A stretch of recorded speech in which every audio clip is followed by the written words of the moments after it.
నేను మా అన్నలా ఉంటాను కాబట్టి మీ నాన్న నన్ను చూసి శివన్న అనుకున్నాడు. శివన్నను ఆల్రెడీ చంపేశారు రాము. కాకపోతే మా ఊర్లో ఎవరిని అడిగినా చెప్తారు.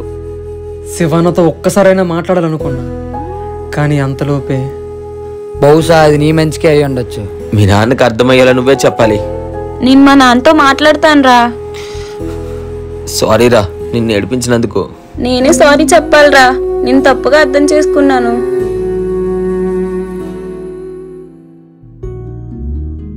నువ్వెంత సడన్ గా ఊరెళ్ళడం అవసరమా? లేదు విష్ణు, ఈ విషయం అంతా మా నాన్నకి చెప్పి ఎలా అయినా ఒప్పిస్తాను. నేను కొన్నితో వస్తాము. వద్దురా, మా నాన్న నిన్ను చూస్తే మళ్ళీ కోప్పడతారు.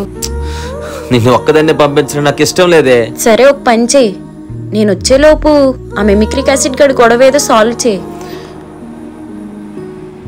సరే సరే మరి వెళ్తానైతే.